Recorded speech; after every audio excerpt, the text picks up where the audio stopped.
Hello students. तो आज આપણે થોડા સૂત્રો હજી બાકી છે એ પહેલા પૂરા કરીએ, પછી આને કેપેસિટર પરના આપણે ન્યુમેરિકલ્સ ગણશું।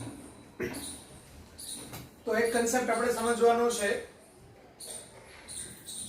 વિદ્યુત સ્થિતિમાન કેવી રીતે ગણવું। તો જો હું એમ કહું કે કેપેસિટર છે, કેપેસિટરની બે પ્લેટ વચ્ચેનું ડિસ્ટન્સ d છે। કેપેસિટર ની બે પ્લેટ વચ્ચેનું વિદ્યુત ક્ષેત્ર E0 છે, પણ E0 ક્યારે છે? જ્યારે બે પ્લેટ વચ્ચે હવા છે ત્યારે। આના ઉપર પ્લસ q ચાર્જ છે, આના ઉપર માઈનસ q ચાર્જ છે, એની વચ્ચેનું વિદ્યુત ક્ષેત્ર E0 છે। તો આ E0 છે એ કેટલું થશે? સિગ્મા બાય એપ્સિલોન 0, અને આ સિગ્મા એટલે q બાય a। તો આ બે પ્લેટ વચ્ચેનો પોટેન્શિયલ ડિફરન્સ જો V હોય તો V બરાબર E0 d થાય। એટલે કે જ્યારે બે પ્લેટ વચ્ચે હવા હોય ત્યારે બે પ્લેટ વચ્ચેનો વિદ્યુત ક્ષેત્ર વિદ્યુત સ્થિતિમાનનો તફાવત V બરાબર E0 d, જ્યાં E0 છે એ બે પ્લેટ વચ્ચે હવા હોય એ સમયનું વિદ્યુત ક્ષેત્ર છે। હવે એનાથી એક સ્ટેપ ઉપર આપણે જોઈએ કે જો આપણે એમ વિચારીએ કે કેપેસિટર ની બે પ્લેટ વચ્ચે અલગ અલગ ડાઇલેક્ટ્રિક અચળાંક ધરાવતા માધ્યમો હોય। હું એમ કહું કે અહીંથી આટલી જાડાઈ છે તે D1 છે, એનો ડાઇલેક્ટ્રિક અચળાંક K1 છે, આ D2 છે, એનો ડાઇલેક્ટ્રિક અચળાંક K2 છે, ડેશ ડેશ ડેશ આ dn છે, અને એનો ડાઇલેક્ટ્રિક અચળાંક kn છે। તો આ બે પ્લેટ વચ્ચેનું પોટેન્શિયલ ડિફરન્સ, આ બે કેપેસિટરની પ્લેટો છે અને અંદર જુદા જુદા આવા દ્રવ્યો ભરેલા છે।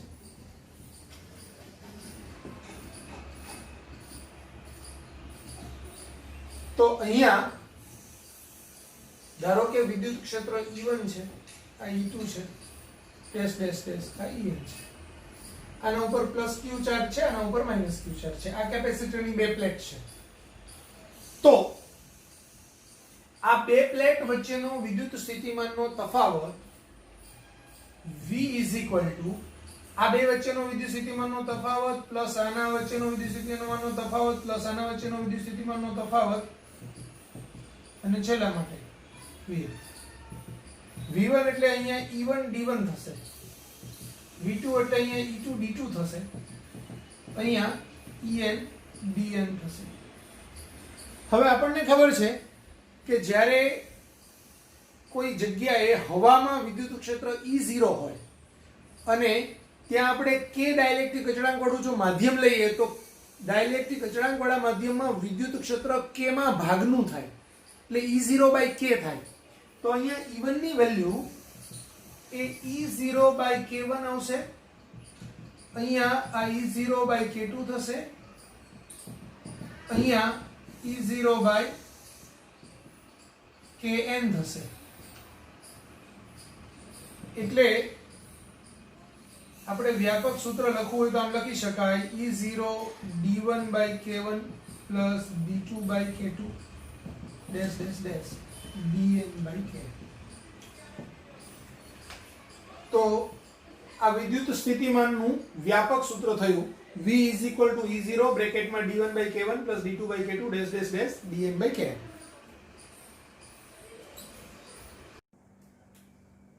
તો હવે આપણે એક કન્સેપ્ટ જોઈએ કે જો કેપેસિટર ની બે પ્લેટ વચ્ચે T જાડાઈનું અને K ડાઇલેક્ટ્રિક અચળાંક ધરાવતું એક ચોસલું મૂકીએ, આની જાડાઈ છે T, અને કેપેસિટરની બે પ્લેટ વચ્ચેનું અંતર છે D।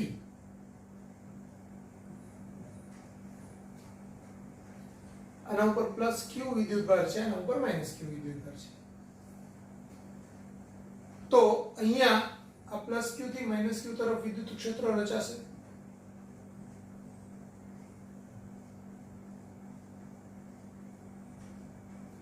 જ્યાં હવા છે ત્યાં વિદ્યુત ક્ષેત્ર હશે E0.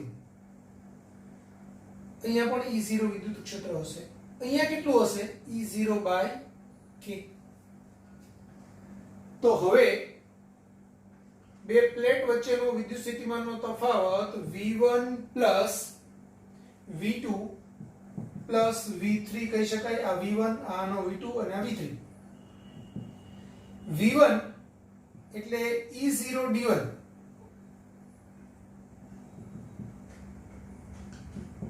પ્લસ V2 એટલે અહીંયા E0/k,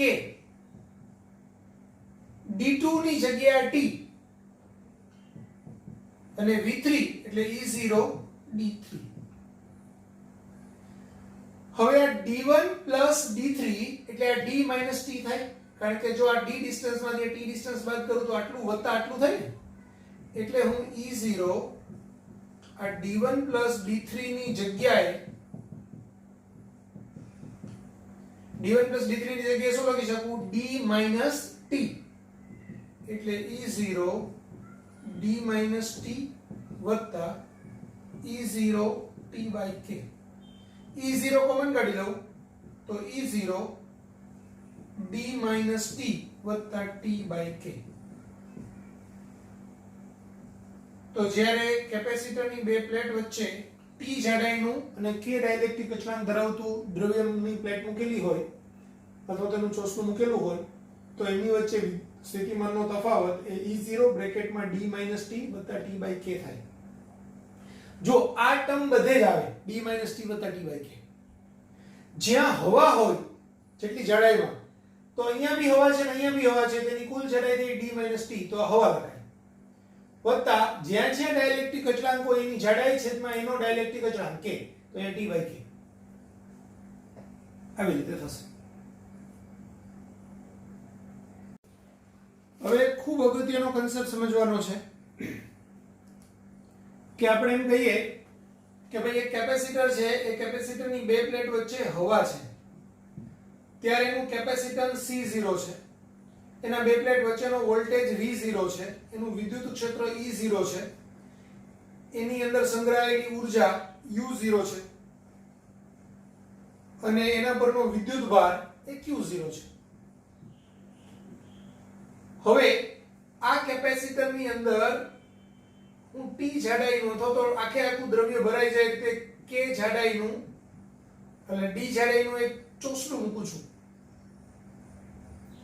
તો ચોસલું અંદર હું દાખલ છે ને બે રીતે કરી શકું. આપણે ધારો કે કેપેસિટર હોય અને અલગથી એક ચોસલું છે. હવે આ ચોસલાને મારે અંદર દાખલ કરવું છે તો દાખલ હું બે રીતે કરી શકું.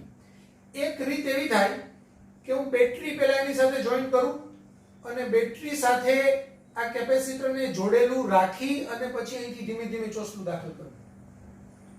ત્યારે કેપેસિટર છે એ બેટરી સાથે જોડાયેલું રહે એવી રીતે હું દાખલ કરું. બીજી એક રીત એવી છે કે ભાઈ આ કેપેસિટરને હું V વોલ્ટ વાળી બેટરી અથવા તો V0 વોલ્ટ વાળી બેટરીથી ચાર્જ કરી દઉં. ચાર્જ કરી અને છેડા છૂટા કરી દઉં. હવે આ V0 વોલ્ટ થી ચાર્જ થયેલું છે અને હું અંદર બેટરી દાખલ કરું. બે અલગ અલગ કેસ છે. તો આપણે વન બાય વન એક એક કેસ જોઈએ. તો આપણે પહેલા કેસની અંદર એવું જોઈએ છીએ કે કેપેસિટરને પહેલા V0 વોલ્ટ થી આપણે ચાર્જ કરીએ છીએ. ચાર્જ કર્યા બાદ આપણે બેટરીને છોડી દઈએ છીએ, એટલે બેટરી સાથે કનેક્ટ રાખતા નથી. પછી આપણે જો દાખલ કરીએ તો શું થાય? જો જ્યારે બી કેપેસિટરની અંદર બે પ્લેટ વચ્ચે k ડાઇલેક્ટ્રિક અચળાંક વાળું દ્રવ્ય આખું વિસ્તાર ભરાઈ જાય એવી રીતે મૂકીએ ત્યારે એનું કેપેસિટન્સ k ગણું થાય. એટલે C0 નું તો C બરાબર kC0 થાય ને. શું કામ થાય? તો એનું બી કારણ છે.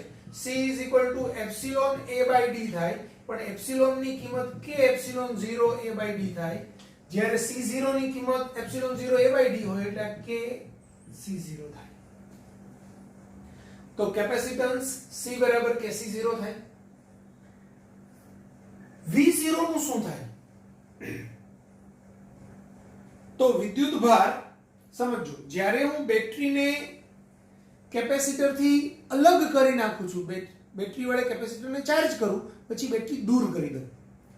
બેટરી દૂર હોય અને ચાર્જડ કેપેસિટરની અંદર જ્યારે હું ડાઇલેક્ટ્રિક અચળાંક વાળું ચોસલું નાખું તો શું થાય? તો એનો વિદ્યુત ભાર અચળ જોઈએ. કારણ કે ધન પ્લેટ ઉપર જેટલો વિદ્યુત ભાર હતો અને ઋણ પ્લેટ ઉપર માઇનસ ક્યુ હતો, આના ઉપર પ્લસ Q0 હતો, આ માઇનસ Q0 હતો, તો એ વિદ્યુત ભાર ચેન્જ નહીં થાય. એટલે આપણે અહીંયા C0 પછી Q0 પછી V0 E0 અને U0 આમ લખીએ. તો કેપેસિટન્સ K ગણું થશે, વિદ્યુત ભાર બદલાતો નથી એટલે Q નું Q0 જ રહેશે. V નું શું થશે? V0 નું? તો વિદ્યુત ભાર નથી બદલાતો, કેપેસિટન્સ K ગણું થાય છે. તો આપણને ખબર છે કે ભાઈ V C by C Q by V, તો V Q by C, એટલે Q નું Q0 જ રહે છે પણ C નું K C0 થાય છે. Q0 by C0 એટલે V0 થાય, એટલે V0 by K આવે. તો અહીંયા V ની વેલ્યુ V0 by K થશે. વિદ્યુત ક્ષેત્ર E0 નું શું થાય? તો E0 માટે આપણે એમ લખી શકાય કે E V by D. પણ V ની કિંમત તો V0 by K થાય છે એટલે V0 by KD. V0 by D એટલે E0 થાય એટલે E0 by D. તો E નું થશે E0 by D.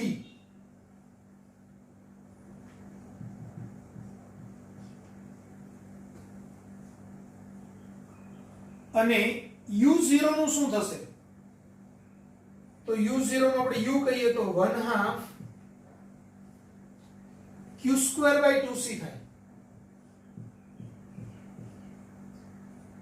Q તો Q0 છે એટલે Q0² by 2. C ની value KC0, Q0² by 2C0 એટલે U0, એટલે આ U0 by K. તો U નું થશે U0 by K.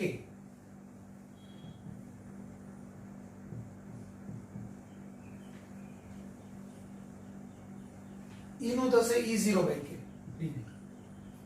તો સમજો અહીંયા કેપેસિટરની બે પ્લેટ વચ્ચે હવા હોય ત્યારે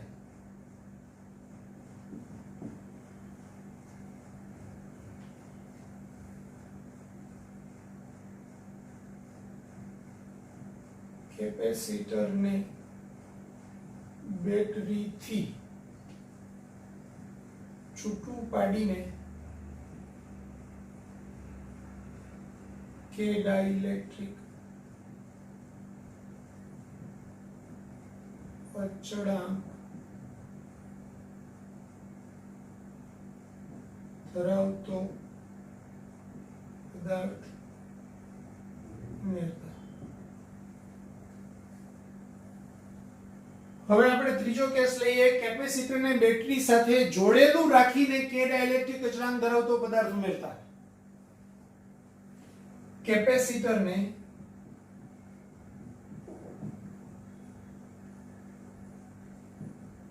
બેટરી સાથે જોડેલું રાખીને કે ડાઇલેક્ટ્રિક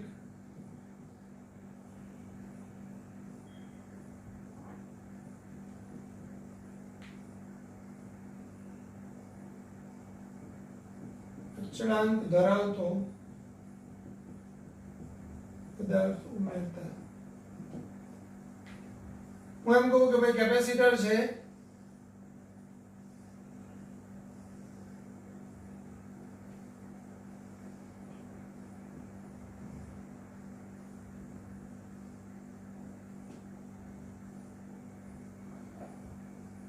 એની વચ્ચે આપણે કે ડાઇલેક્ટ્રિક અચળાંક ધરાવતો પદાર્થ તો ઉમેરીએ છીએ પણ બેટરી કનેક્ટ રાખેલી છે.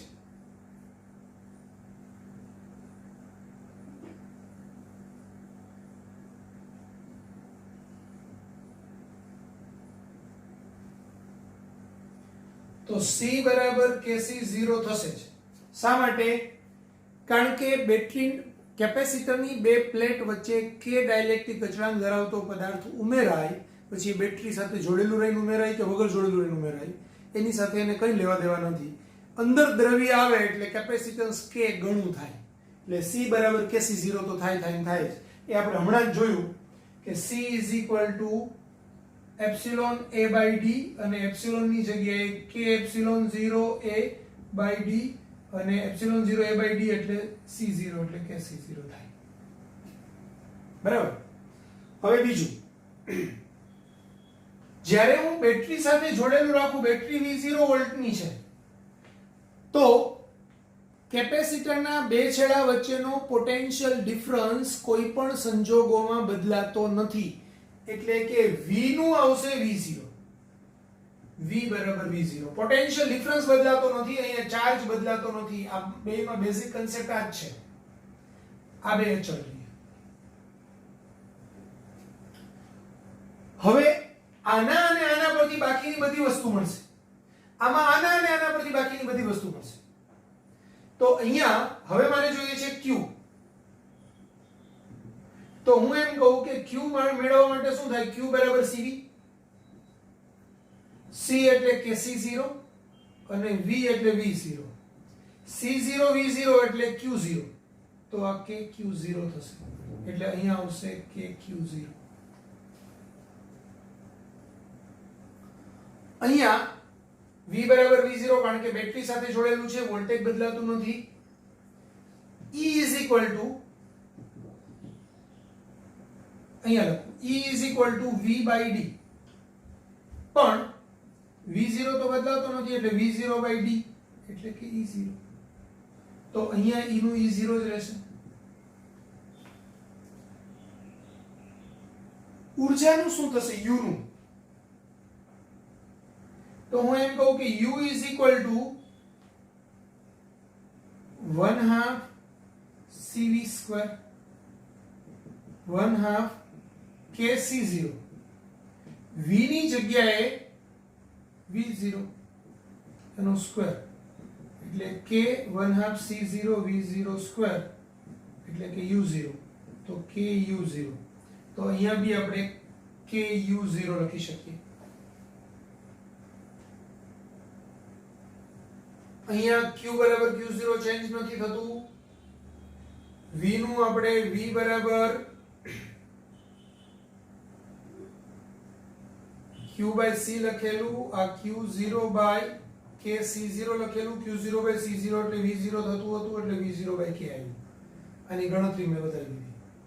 એવી જ રીતે અહીંયા E બરાબર V by D થાય પણ V ની કિંમત V0 by K થાય. V0 by D એટલે E0 થાય એટલે આ E0 by K થયું. અને અહીંયા U એટલે Q² by 2C એટલે Q બરાબર Q0 છે એટલે Q0 square by 2 KC0. C ની કિંમત KC0 છે. Q0 સ્ક્વેર by 2C0 એટલે U0 થાય તો આ U0 by K આવે. તો આ રીતે આપણને મળશે. અહીંયા ગણતરી ખાલી સમજૂતી પૂરતી આપેલી છે. બે પ્લેટ વચ્ચે હવા હોય ત્યારે એનું કેપેસિટન્સ Q0 છે. બે પ્લેટ વચ્ચે આપણે k ડાઇલેક્ટ્રિક અચળાંક ધરાવતો દ્રવ્ય ઉમેરીએ પછી એને કેપેસિટરને બેટરીથી છૂટું પાડીને ઉમેરીએ કે જોડેલું રાખીને ઉમેરીએ, બે કેસમાં કેપેસિટન્સ તો k ગણું જ થાય એટલે kc0 લખી જ નાખવાનું. બેટરીથી છૂટું પાડીને ડાઇલેક્ટ્રિક સ્લેબ ઉમેરીએ તો વિદ્યુત ભાર બદલાતો નથી એટલે Q નું Q0 જ રહે. પણ બેટરી સાથે જોડેલું રાખીને ઉમેરીએ તો વોલ્ટેજ બદલાતો નથી એટલે V નું V0 જ રહે. તો આ બે પરથી બાકીની ત્રણ વસ્તુ મળે. આમાં આ બે પરથી બાકીની ત્રણ વસ્તુ મળે.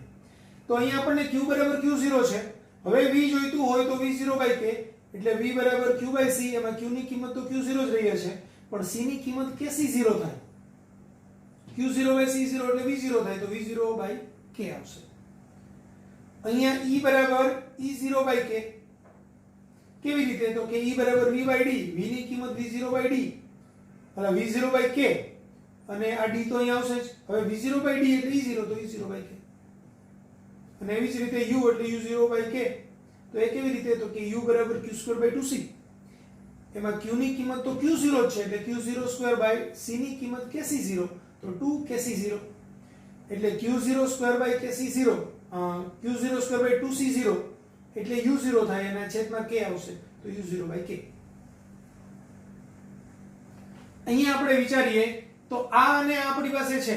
હવે q બરાબર kq0 કેવી રીતે આવ્યું? તો કે q બરાબર cv છે. c ની કિંમત kc0 અને v ની કિંમત v0. c0 v0 એટલે q0 તો kq0. e બરાબર v/d પણ v ની કિંમત તો v0 બદલાતું નથી એટલે v0/d એટલે e0. અને અહીંયા u એટલે 1/2 cv². c ની કિંમત kc0 v ની કિંમત v0 એનો સ્ક્વેર. હવે k ને હું બહાર લઈ લઉં તો 1/2 epsilon c 1/2 c0 v0 square એટલે u0 થાય તો ku0. તો અહીંયા ઊર્જા છે એ k માં ભાગની થાય જ્યારે અહીંયા ઊર્જા k ગણી થાય. તો આ ઊર્જા k ગણી થઈ એ ક્યાંથી આવી? તો એ બેટરીમાંથી એટલી ઊર્જા એબ્સોર્બ કરે. વધારાની ઊર્જા આવે બેટરીમાંથી. જ્યારે અહીંયા જ્યારે તમે આને નાખો ત્યારે તમારે કાર્ય કરવું પડે તો એ ઊર્જા એમાં વપરાઈ જાય એટલે ઊર્જા અહીંયા ઘટે.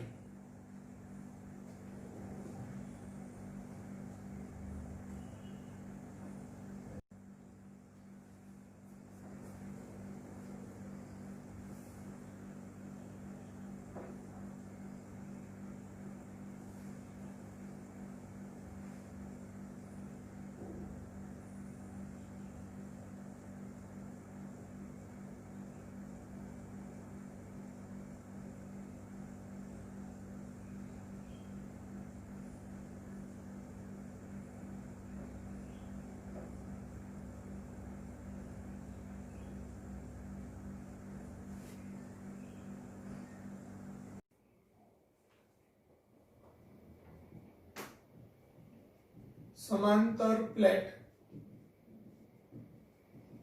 કેપેસિટર ની બે પ્લેટ વચ્ચેનું અંતર d વધારતા q v અને c માં થતા ફેરફાર.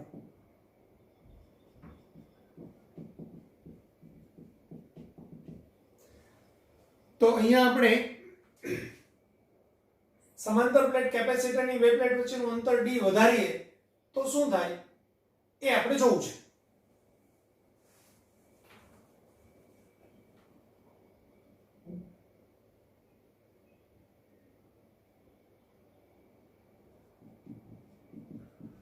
કેપેસિટરની બે પ્લેટ વચ્ચે હવા હોય ત્યારે કેપેસિટન્સ C0 છે, વિદ્યુતભાર Q0 છે અને બે પ્લેટ વચ્ચેનો વિદ્યુત સ્થિતિમાનનો તફાવત V0 છે.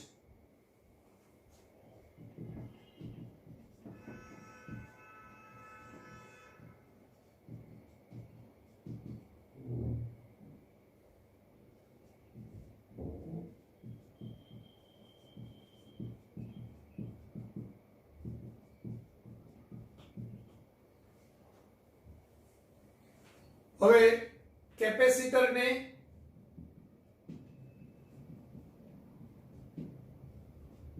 બેટરીથી જુદું પાડીને ડી વધારતા. હવે સમજો C0 નું સૂત્ર શું છે? તો કે C0 નું સૂત્ર છે એપ્સિલોન 0a/d. બેટરીથી તમે જુદું પાડી દો એટલે Q0 બદલાતું નથી. બેટરીથી જુદું પાડો છો ત્યારે Q0 બદલાતું નથી એટલે Q બરાબર Q0 જ આવશે. એના બદલે D વધે છે તો C0 શું થશે? ઘટશે એટલે કેપેસિટન્સ ઘટે. તો નવું કેપેસિટન્સ છે એ જૂના કેપેસિટન્સ કરતા ઓછું હશે, કારણ કે ડી વધે તો સી ઘટે, તો સી ઘટે એટલે સી નાનો હોય અને C0 મોટો હોય. હવે V0 તો અહીંયા શું થશે?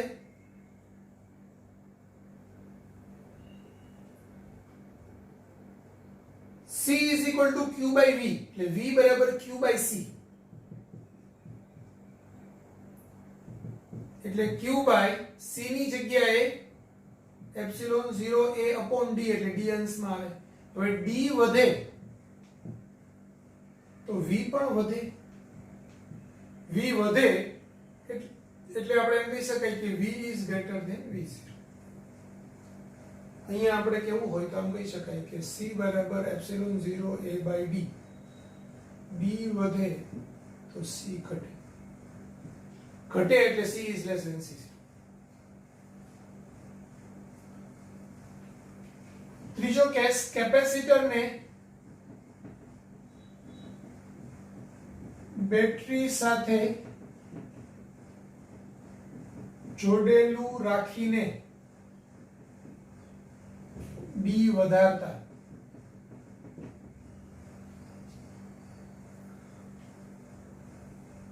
તો અહીંયા જે કેસ છે તે જ આવશે, કારણ કે C બરાબર epsilon 0 A by D battery સાથે જોડેલું રાખવું કે બેટરી સાથે વગરનું હોય, બેટરી સાથે જોડેલું નહીં હોય, બે કેસમાં C બરાબર એપ્સિલોન 0 A by D, એમાં D વધે તો C ઘટે, એટલે અહીંયા કોઈ ફરક પડવાનો નથી, C is less than C0 જ થશે. બેટરી સાથે જોડેલું રાખો ત્યારે વોલ્ટેજ બદલાતો નથી, એટલે V બરાબર V0 થશે. આ છે તે બંનેમાં લાગુ પડશે. હવે Q નું આપણે જોવાનું છે, તો આપણને ખબર છે કે Q બરાબર C by V, sorry Q બરાબર CV, C એટલે એપ્સિલોન 0 A by D અને V એટલે V0. તો D વધે તો Q ઘટે, એટલે Q is less than Q0 થશે.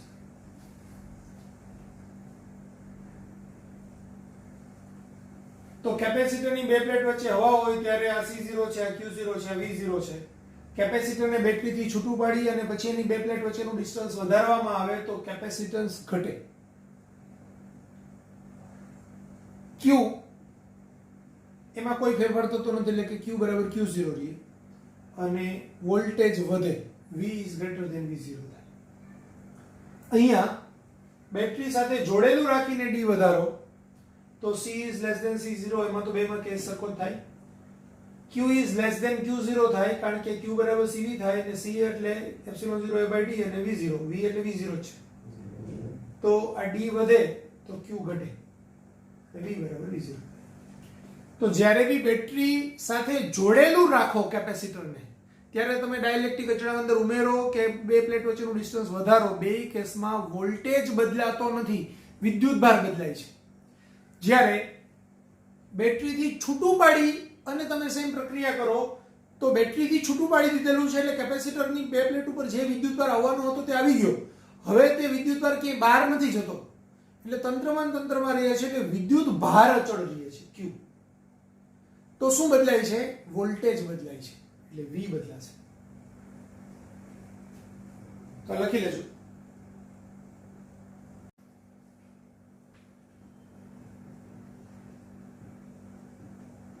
કેપેસિટરમાં સંગ્રહિત ઊર્જા, તો U નું સૂત્ર છે U is equal to એક તો 1/2 QV છે. જો કેપેસિટરની બે પ્લેટ વચ્ચેનો પરનો વિદ્યુતભાર Q હોય અને બે પ્લેટ વચ્ચેનું વિદ્યુત સ્થિતિમાનનો તફાવત V હોય તો Q બરાબર U બરાબર 1/2 QV સૂત્ર થાય. હવે Q ની કિંમત જો C is equal to Q by V, તો Q બરાબર CV લખી શકાય. એટલે જો અહીંયા હું CV લખું તો 1/2 CV² સૂત્ર થાય, એટલે 1/2 CV². આ બીજું સૂત્ર થાય. અને જો v ની કિંમત અહીંયા મૂકું તો v બરાબર q/c થશે, એટલે કે v ની કિંમત અહીંયા q/c મૂકું તો આપણને સૂત્ર મળશે q²/2c. તો u બરાબર 1/2 qv અથવા તો 1/2 cv² અથવા તો q²/2c. આ ત્રણેય સૂત્રોનો આપણે ઉપયોગ કરી શકીએ છીએ કેપેસિટરમાં સંગ્રહિત ઉર્જા. પછી કેપેસિટરમાં એકમ કદ દીઠ ઉર્જા. કેપેસિટર ના એકમ કદ દીઠ સંગ્રહાયેલી ઉર્જા અથવા તો ઉર્જા ઘનતા. તો ઉર્જા ઘનતાને ρe એનર્જી ડેન્સિટી કહેવાય. ઉર્જા ઘનતાનું સૂત્ર ઉર્જાના છેદમાં કદ થાય, એટલે કે u/v, એટલે કે u/a * d. હવે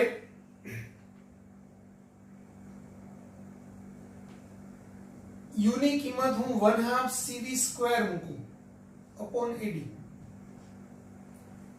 તો આ 1/2 c ની કિંમત ε0 a/d ગુણાકારમાં v²/ad. આ 1/2 c ની કિંમત ε0 a/d અને આ v²/ad અહીંયા લખો. a બંને વચ્ચે કટ થશે, આ d * d એટલે d² થશે, v²/d² એને આપણે આમ લખી શકાય 1/2 ε0 v/d એનો હોલ સ્ક્વેર. પણ v/d એટલે E થાય, વિદ્યુત ક્ષેત્ર. તો 1/2 ε0 e². તો ρe નું સૂત્ર છે 1/2 ε0 e². કોઈ પણ એવો વિસ્તાર કે જ્યાં વિદ્યુત ક્ષેત્રનું મૂલ્ય E હોય તો એ વિસ્તારમાં ઉર્જા સંગ્રહાયેલી હોય અને ઉર્જા ઘનતાનું સૂત્ર હોય 1/2 ε0 e². જો કોઈ માધ્યમની અંદર શૂન્યાવકાશ સિવાયનું કોઈ માધ્યમ હોય તો આ 1/2 ε0 ની જગ્યાએ એપ્સિલોન e² થાય. શૂન્યાવકાશ સિવાયના માધ્યમમાં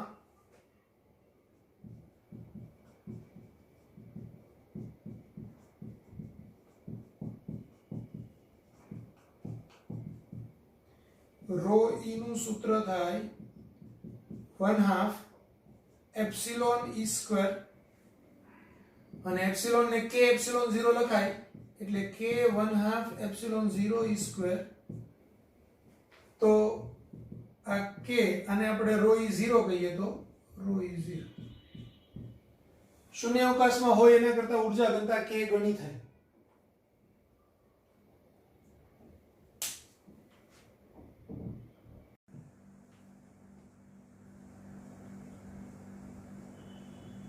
અણુની ધ્રુવીયતા.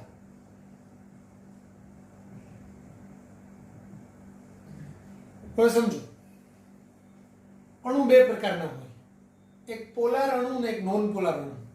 પોલાર અણુ એવા હોય કે જેની અંદર કાયમી વિદ્યુત ડાયપોલ મોમેન્ટ રચાયેલી હોય.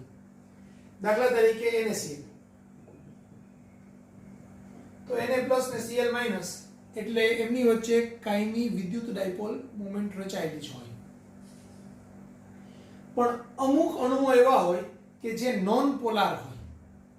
હવે નોન પોલાર અણુઓ હોય એને જ્યારે હું બાહ્ય વિદ્યુત ક્ષેત્રની અંદર મૂકું તો એના ધન વિદ્યુતભાર ને ઋણ વિદ્યુતભારના કેન્દ્રો એકબીજા પર સંપાત થયેલા હોય, એટલે કાયમી ચુંબકીય ડાયપોલ મોમેન્ટ ધરાવતા હોતા, વિદ્યુત ડાયપોલ મોમેન્ટ ધરાવતા હોતા નથી.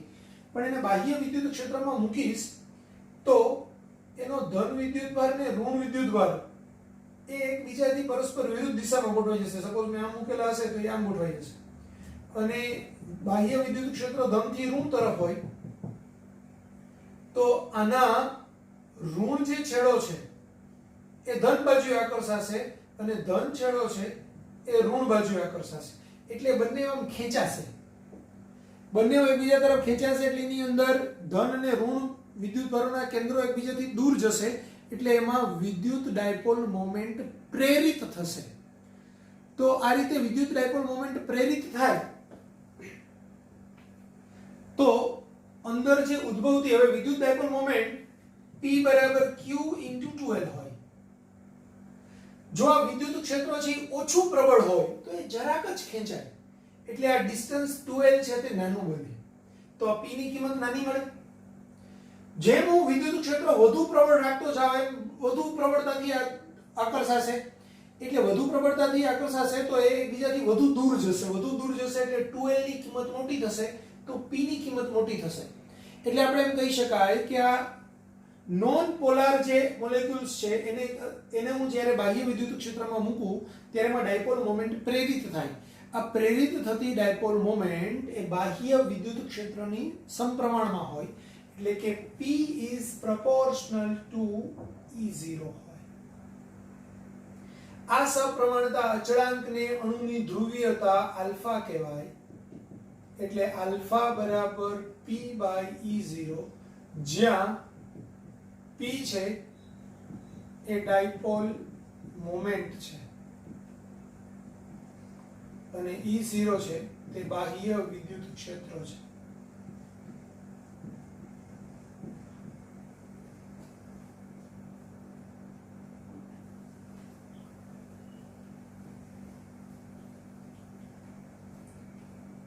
હવે પોલેરાઇઝેશનની તીવ્રતા.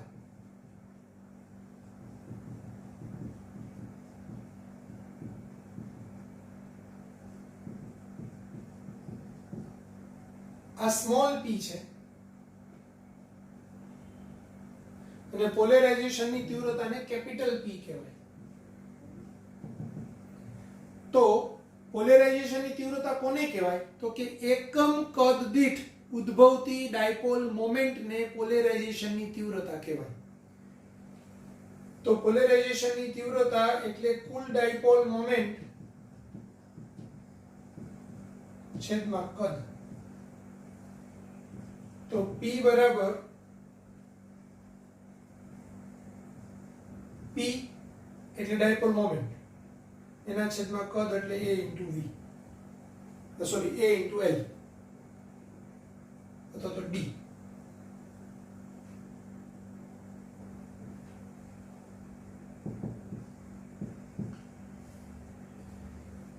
તો પોલેરાઇઝેશનની તીવ્રતા P, કેપિટલ P એટલે ડાયપોલ મોમેન્ટના છેદમાં કદ એટલે P/AD અથવા તો P/V, ડાયપોલ મોમેન્ટ અપોન કદ.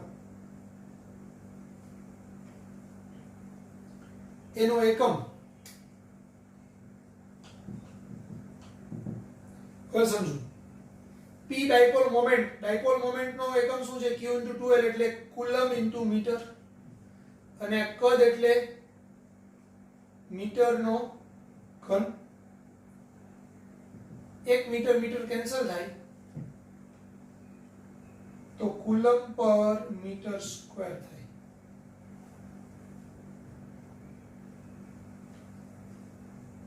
પારિમાણિક સૂત્ર. કુલમ એટલે Q બરાબર I બરાબર Q/T, એટલે Q બરાબર IT થાય એટલે A1T1 થાય. તો કુલમ નું થાય A1T1 અને મીટર સ્ક્વેર નું થાય L2. તો આનું થશે m0 L - 2 T1 A1.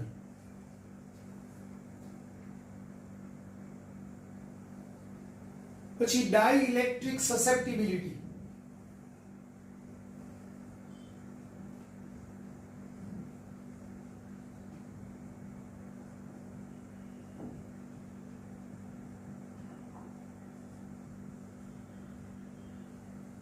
એને chi E કહેવાય.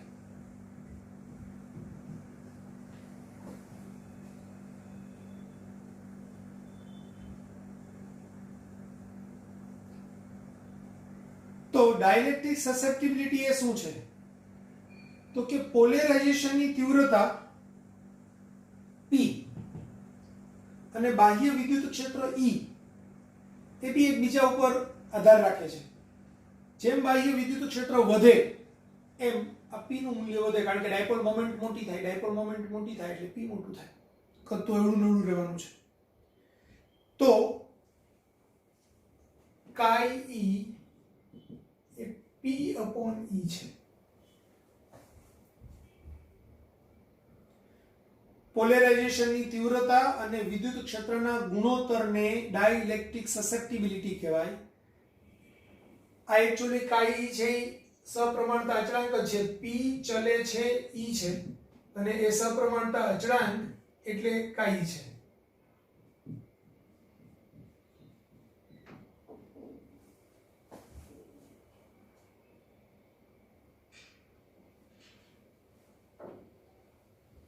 અને એક આવશે ડિસ્પ્લેસમેન્ટ ક્ષેત્ર.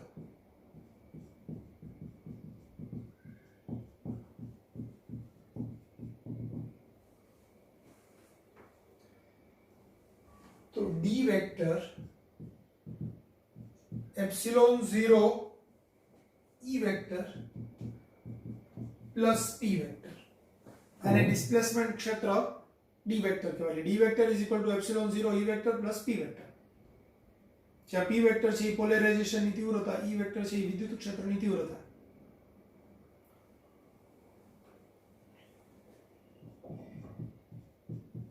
ડાઇલેક્ટ્રિક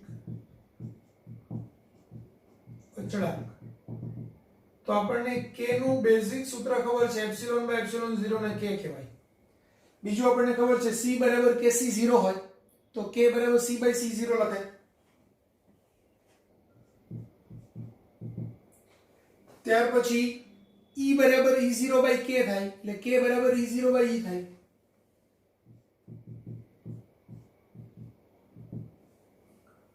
વોલ્ટેજની અંદર v બરાબર v0 બાય k થાય એટલે k બરાબર v0 બાય e થાય, એટલે v0 બાય v થાય. તો k બરાબર એપ્સિલોન બાય એપ્સિલોન 0 અથવા તો c બાય c0 અથવા તો e0 બાય e અથવા તો v0 બાય v.